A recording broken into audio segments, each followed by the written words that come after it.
Hello student, आप सभी को स्वागत है अपने यूट्यूब चैनल एक्सपर्ट फिजिक्स वाला पर। आज हम लोग ऑप्टिक्स का चौथा लेक्चर देखेंगे। पिछले लेक्चर में हम लोग देखे थे समतल दर्पण की विशेषता और समतल दर्पण से बनने वाले प्रतिबिंब। तो आज हम लोग गोलीय दर्पण के बारे में चर्चा करेंगे, गोलीय दर्पण के बारे में पढ़ेंगे कि गोलीय दर्पण कितने प्रकार का होता है और गोलीय दर्पण में कैसा प्रतिबिंब बनता है। तो चलते हैं हम लोग गोलीय दर्पण की डिफिनेशन की ओर। तो गोलीय दर्पण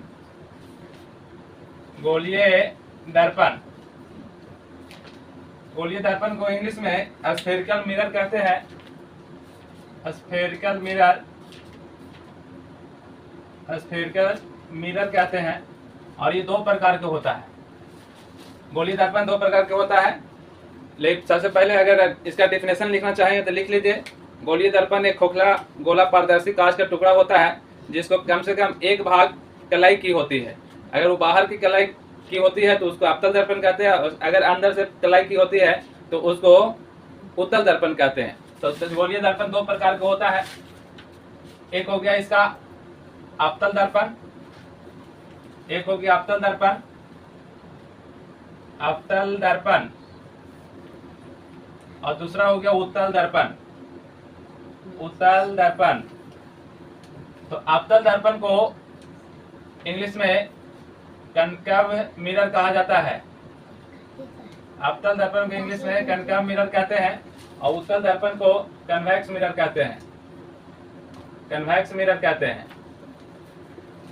तो गोलीय दर्पण देख लिए दो प्रकार का होता है और गोलीय दर्पण ही जो होता है दो प्रकार, एक किसी गोले का टुकड़ा होता है तो एक अवतल दर्पण होता है, एक उत्तल दर्पण होता है।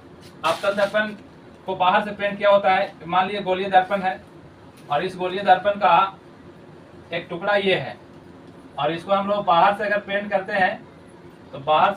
हैं तो इसके परिवर्तक सतह ये अंदर वाला कहलाएगा और अंदर वाला सतह इसका धंसा हुआ है। तो इस तरह से अवतल दर्पण की परिभाषा भी हो जाएगा कि जिस गोलीय दर्पण के परिवर्तक सतह धंसा हो उसे अवतल दर्पण कहते हैं या कन्वेक्स मिरर कहते हैं, कनकेव मिरर कहते हैं। ये अवतल दर्पण हो गया।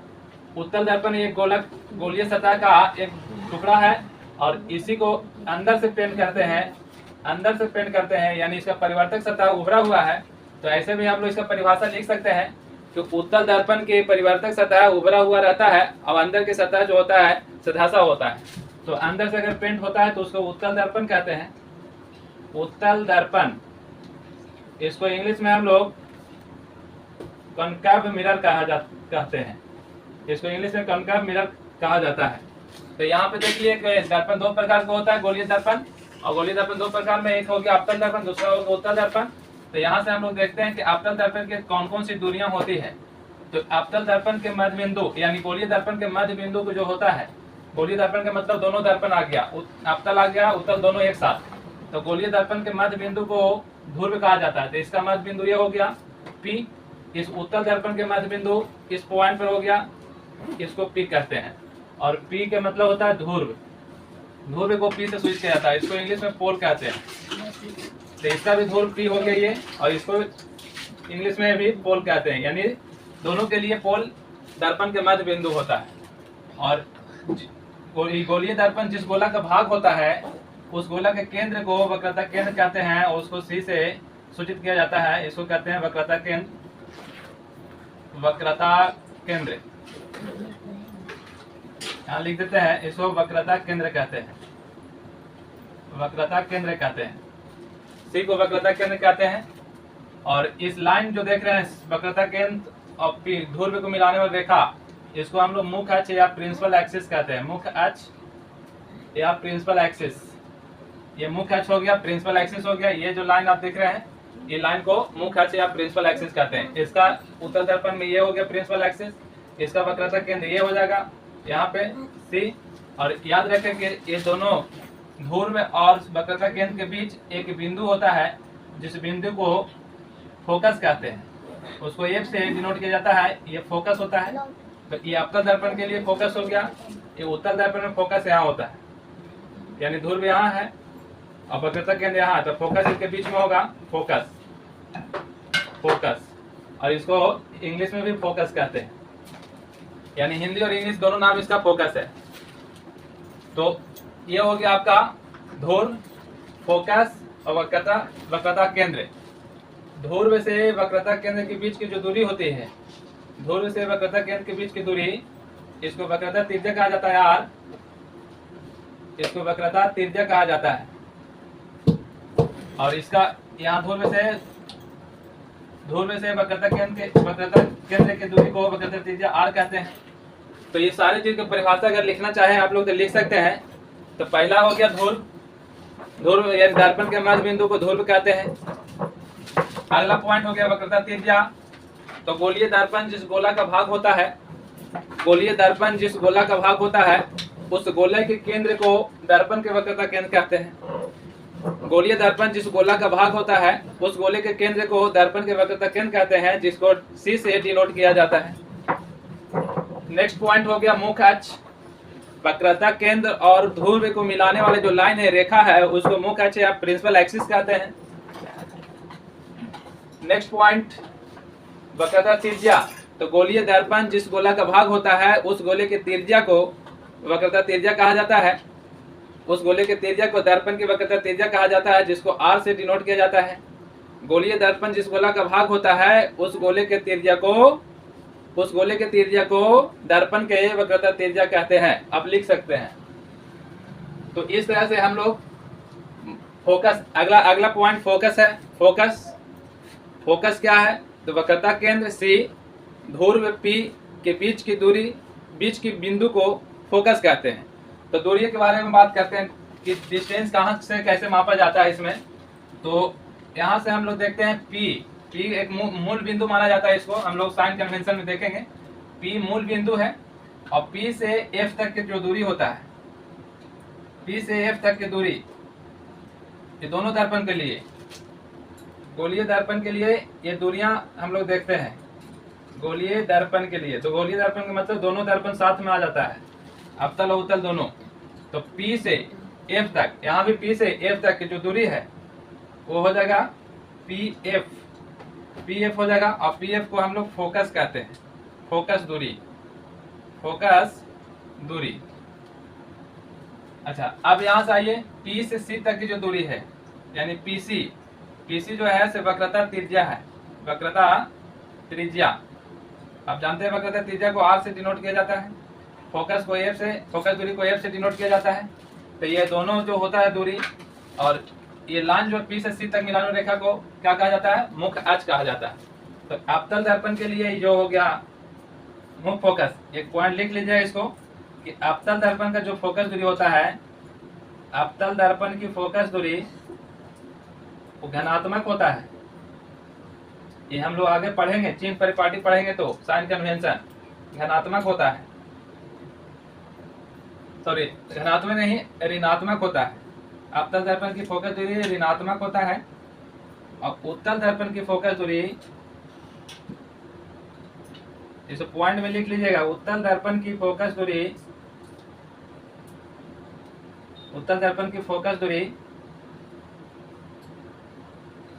धनात्मक होता है। अवतल दर्पण की जो फोकस दूरी है, फोकस छूट गया था, फोकस दूरी वो ऋणात्मक होता है। यहाँ भी समझाते हैं ऋणात्मक कैसे होता है। जैसे इसका ध्रुव को, गोलीय दर्पण के ध्रुव को मूल बिंदु माना जाता है, तो मूल बिंदु के बाईं ओर जो जितनी भी दूरियां हैं उस सभी दूरियां को हम लोग क्या कहते हैं? उस सभी दूरियां माइनस में होता है या ऋणात्मक होता है। इसलिए अवतल दर्पण की फोकस दूरी ऋणात्मक है और उत्तल दर्पण की फोकस दूरी धनात्मक है। अब आगे आते हैं अगला स्लाइड पर, इसको तब तक उतार लीजिए। चलिए ठीक है, आगे बढ़ते हैं हम लोग।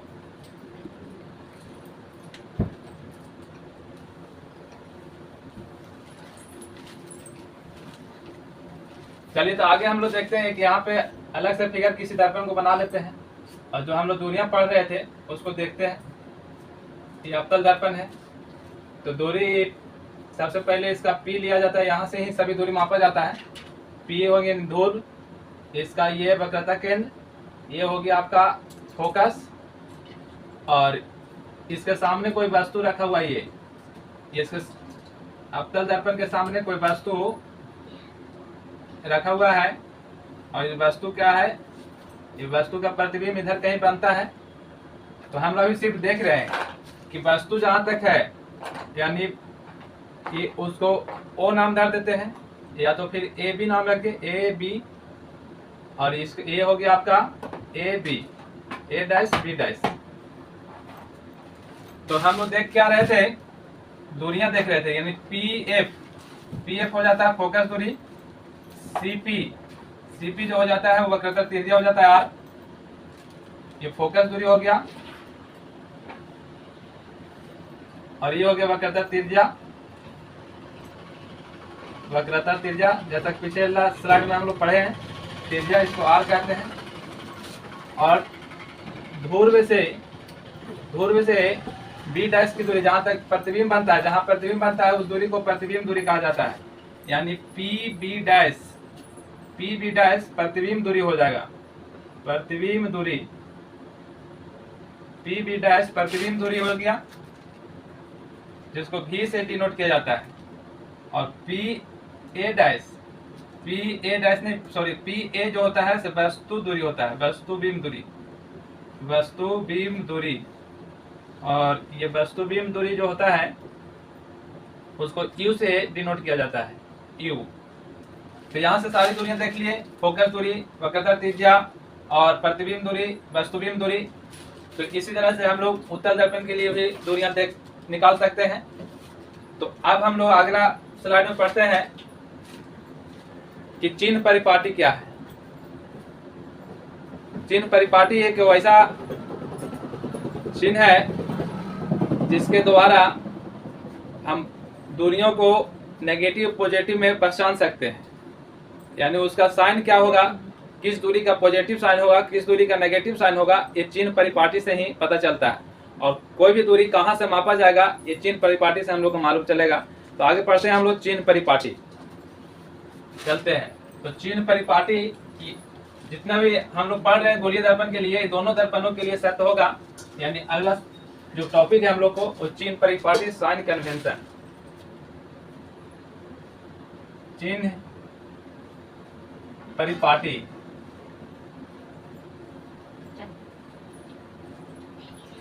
Sign convention. साइन कन्वेंशन में हम लोग देखते हैं, एक दर्पण बना लेते हैं, एक दर्पण, कोई दर्पण बना लीजिए, मान लो अवतल दर्पण बना लिए।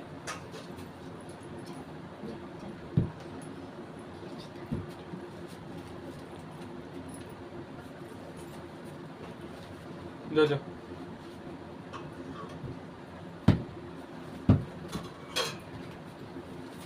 अवतल दर्पण बना लिए, और अवतल दर्पण के माध्यम को क्या बोलते हैं, ध्रुव बोलते हैं। अब इसका केंद्र को क्या बोला जाता है, वक्रता केंद्र। यहाँ इसका क्या बोला जाता है, फोकस। तो याद रखिएगा चिन्ह परिपाटी में कि दर्पण की सभी दूरियां, चिन्ह परिपाटी का कुछ शर्त है, इस शर्त आपको मालूम याद रखना पड़ेगा। दर्पण की जो सभी दूरियां हैं, दर्पण की सभी दूरियां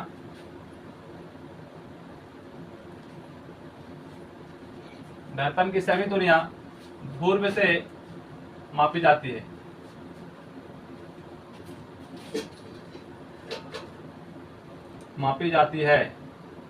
दर्पण की सभी दूरियां ध्रुव से मापी जाती है। यानी ये पोल से सभी दूरी को माप सकते हैं हम लोग, इसको ऑरिजिन मानते हैं। तो इसी में लिख देते हैं ध्रुव को मूल बिंदु माना जाता है। मूल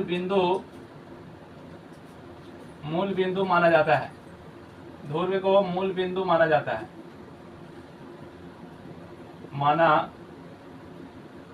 है, दूसरा कंडीशन है, दूसरे शर्त कि ध्रुव के बाईं ओर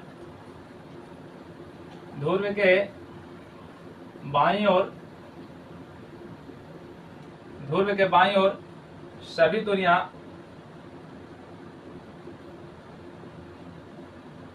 ऋणात्मक होता है, तीसरा पॉइंट, आपतित किरण की दिशा में आपतित किरण के दिशा में सभी दूरियां धनात्मक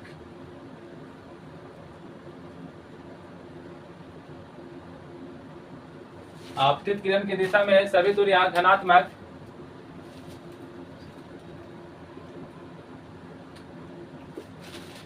तथा विपरीत दिशा में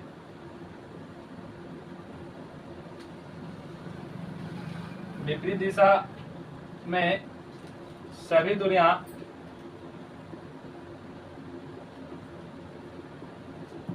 ऋणात्मक होता है।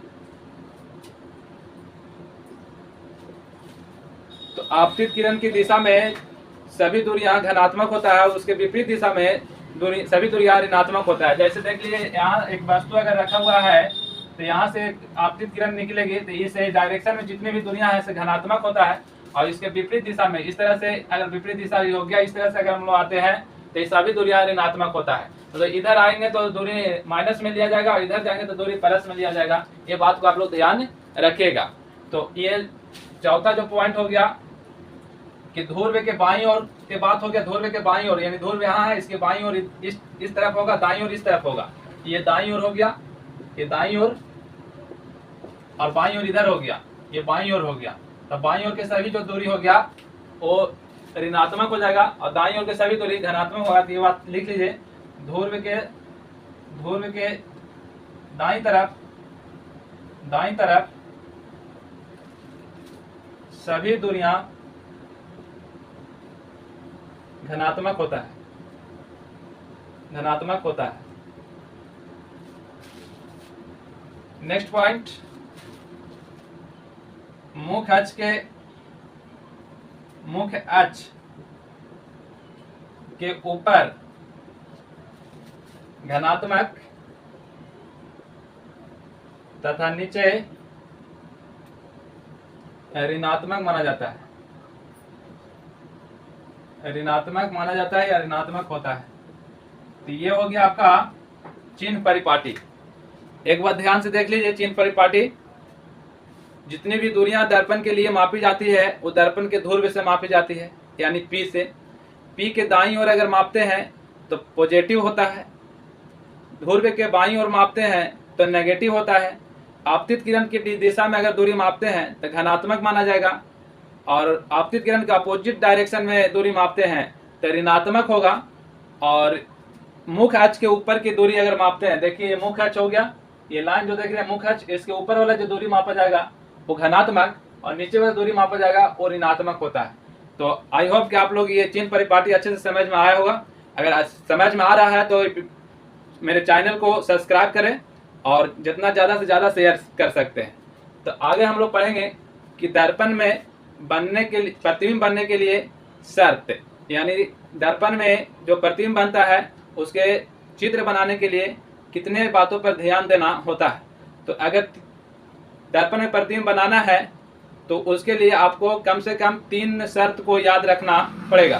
तो 3 शर्त कौन कौन है उसको हम लोग अगला स्लाइड में देखेंगे। आप चाहेंगे तो इसको स्क्रीनशॉट ले सकते हैं, और वीडियो को शेयर कीजिए, चैनल को सब्सक्राइब करके बेल आइकन घंटी बजा दीजिए ताकि ऐसा वीडियो आपके पास पहुंचते रहे। तो आगे हम लोग देखते हैं गोलीय दर्पण में प्रतिबिंब बनने के लिए मुख्य शर्तें। तो हेडिंग डालिए, गोलीय दर्पण में प्रतिबिंब बनने के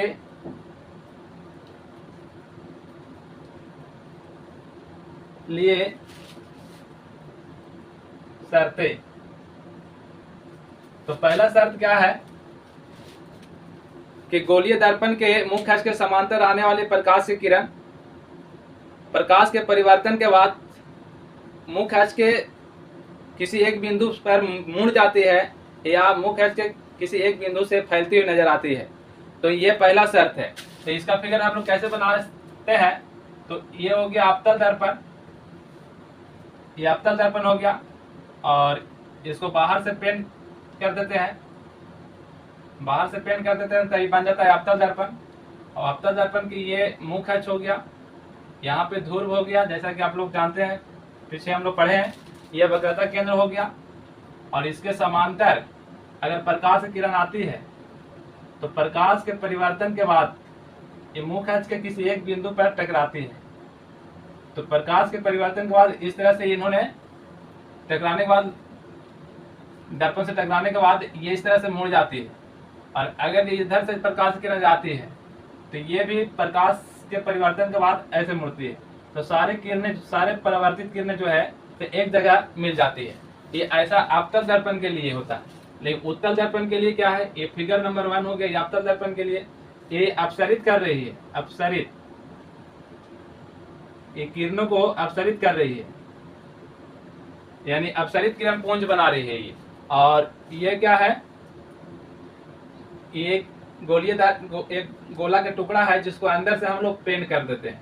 अंदर से पेंट करेंगे तो उत्तल दर्पण बन जाएगा। उत्तल दर्पण के मुख्य अक्ष हो गया, यहाँ पे इसका ध्रुव हो गया, वक्रता केंद्र हो गया ये, और इसका परिवर्तक सतह इधर उभरा हुआ है, प्रकाश जाएगी इधर से, तो ये मुख्य अक्ष के समांतर प्रकाश जा रही है।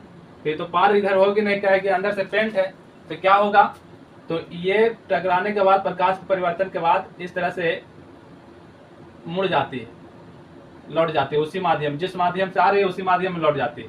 ये प्रकाश के परिवर्तन में हम लोग पढ़े थे।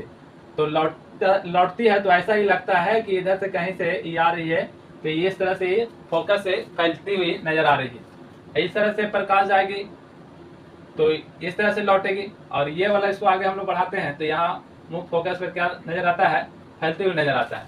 तो यहाँ से क्या हो गया, अभिसरित करती है, यह अभिसरित किरण पुंज बनाती है, अभिसरित किरण पुंज। उत्तल दर्पण जो है अभिसरित किरण पुंज बनाती है, और अवतल दर्पण जो है वो अपसरित किरण पुंज बनाती है। इसलिए अवतल दर्पण को अपसरित दर्पण भी कहा जाता है, उत्तल दर्पण को अभिसरित दर्पण कहा जाता है। तो ये पहला पॉइंट हो गया, ये पहला पॉइंट का फिगर नंबर इसका पहला, और ये पहला दूसरा फिगर नंबर दूसरा। ये पहला पॉइंट के दो फिगर, एक अवतल दर्पण के लिए, एक अवतल दर्पण के लिए, और दूसरा उत्तल दर्पण के लिए। मुख्य अक्ष के समांतर आने वाली किरणें प्रकाश के परिवर्तन के बाद जिस बिंदु पर मिलती है उस बिंदु को मुख्य फोकस कहते हैं, और अवतल दर्पण है तो ये सारे बिंदु मुख्य फोकस पर मिल जाती है। उत्तल दर्पण के लिए सारे बिंदु फोकस से फैलती हुई नजर आती है। तो ये हो गया मुख्य अक्ष से समांतर आने वाली प्रकाश की किरणें। पॉइंट शर्त नंबर दूसरा, ये अवतल दर्पण है, ये अवतल दर्पण है। चलिए इसको हम लिख देते हैं, शर्त भी लिख देते हैं कि जब प्रकाश की किरणें, जब प्रकाश के, थोड़ा लिखने से वीडियो लेंदी ज्यादा लंबा हो जाता है इसलिए बोल के ही लिखा देते हैं। जब प्रकाश की किरणें मुख्य फोकस से आपतित होती है, मुख्य फोकस से आपतित होती है,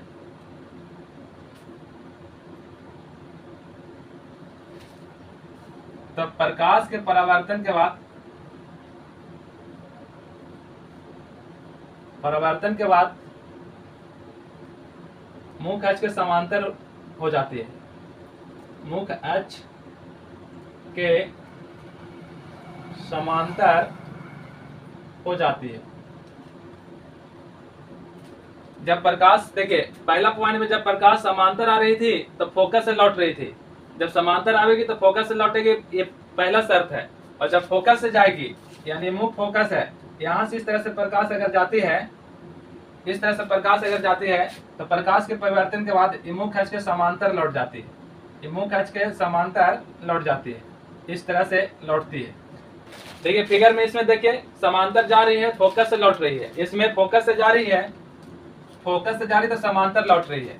इसी प्रकार से उत्तल दर्पण में भी होता है, उत्तल दर्पण में भी इसी प्रकार से होता है।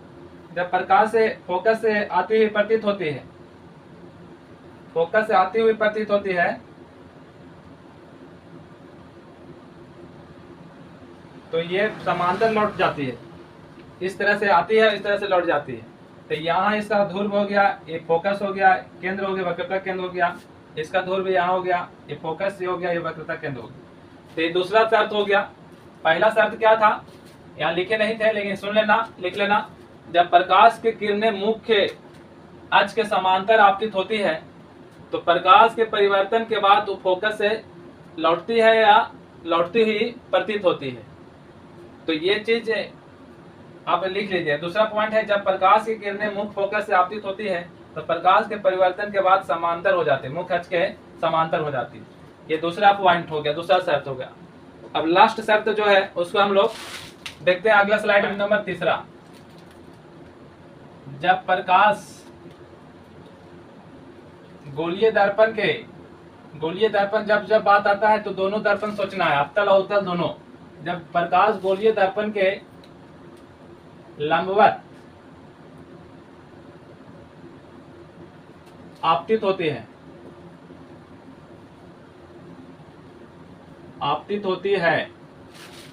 तो प्रकाश के परिवर्तन के बाद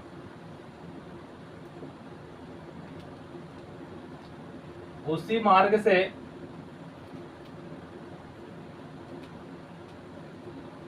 लौट जाती है,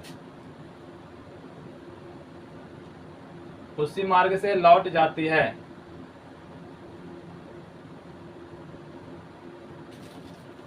तो फिगर इसका देख लीजिएगा, गोलीय दर्पण लिखा हुआ था, अवतल के लिए बनेगा, उत्तल के लिए बनेगा। ये हो गया अवतल दर्पण के लिए,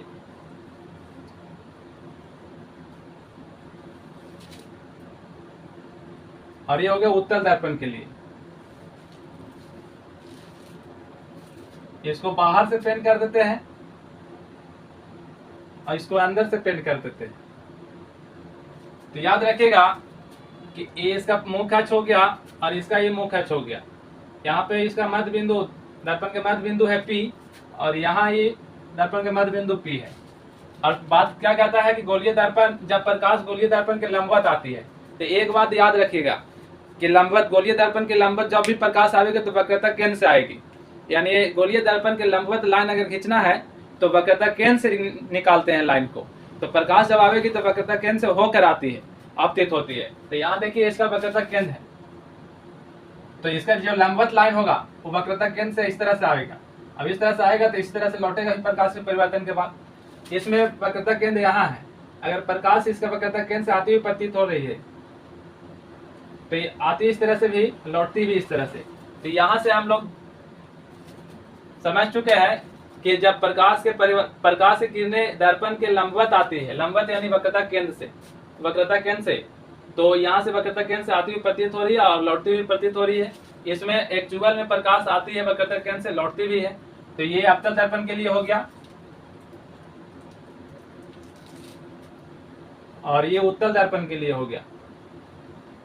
ये अवतल हो या उत्तल हो, वक्रता केंद्र से प्रकाश आपतित होती है तो वक्रता केंद्र से ही लौटती है। तो आज की क्लास यहीं तक रोक दिया जाता है। और इसे क्लास अगर अच्छा लगा, सेशन अच्छा लग रहा है आप लोग को, तो मेरे चैनल को सब्सक्राइब करें और इस वीडियो को ज़्यादा से ज़्यादा शेयर करें, ताकि इस तरह के और भी जो टॉपिक बचा हुआ है वो आपके तक जल्द पहुंच जाए। और आप उसका बेल आइकन को दबा दीजिए, घंटी बजा दीजिए, समझे। Thank you so much.